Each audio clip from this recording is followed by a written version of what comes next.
नमस्कार. आयकॉन महाराष्ट्रमध्ये आपले स्वागत आहे.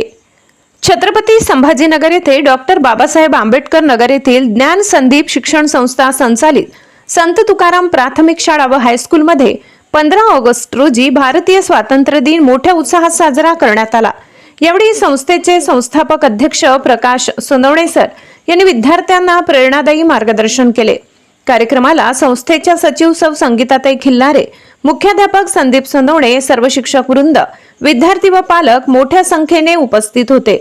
विद्यार्थ्यांनी देशभक्तीपर गीते, भाषण व सांस्कृतिक कार्यक्रम सादर करून वातावरण राष्ट्रप्रेमाने भारावून टाकले. कार्यक्रम यशस्वी करण्यासाठी सर्व शिक्षकांनी मेहनत घेतली.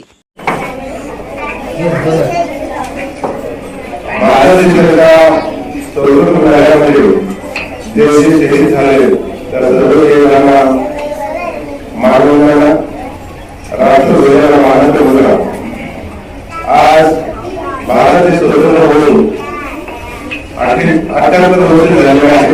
1900 मध्ये आपलं स्वतंत्र आहोत, पण तरी सुद्धा भारत देश स्वतंत्र झाले पण आहे हा खूप मोठा प्रश्न आहे. आज या शिक्षण संस्थेचा अंतर्गत चालणाऱ्या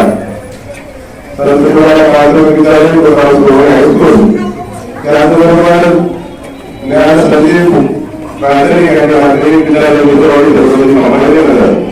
येथे अतिशय उल्हासामध्ये भारताचा राष्ट्रध्वज घेऊन हा कार्यक्रम अतिशय सांस्कृतिक विविधताच्या आपलं सादरीकरण केलं आहे. आजच्या या कार्यक्रमाला आपलं आदरणीय जिल्हाधिकारी हायस्कूलचे मुख्याध्यापक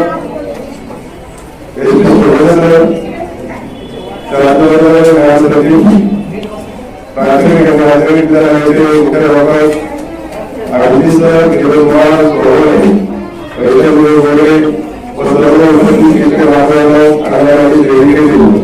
सर्व सहकार्यांनी आज शरद हे खरं वाटते की भारत देश स्वतंत्र झाला असताना तरी सुद्धा आज आपल्याकडे देशामध्ये जी काही चालू आहे ही योग्य वाटत नाही. कारण भारत देश स्वतंत्र झाला तरी सुद्धा आपल्याला काय खायचं काय नाही खायचं हा देश ठरवतो, राज्य ठरवतं की तुम्ही काय खाणार आहात, कसे राहणार आहे, काय बोलणार आहात. कारण तुम्हाला माहित आहे की भाषेचा प्रवास चालू आहे, खाण्यापिण्याचा प्रवास चालू आहे. आपण जे लोक रस्त्याची निवडणूक दिले जात आहेत ते या विधान भवनामध्ये मुद्दामोदी करत आहेत. आपण जर नोंद दिलं आपल्या सरकारने दिलेला न्याय हक्क मिळवून देण्यासाठी तुम्हाला सर्वांना योग्य असं शिक्षण मिळेल यासाठी. परंतु आज आदिवासी सेविक कार्यक्रम राबवण्यामध्ये त्यांचं मानधन मिळत नाही. याला स्वतंत्र म्हणायचं का? कारण स्वतंत्र काळामध्ये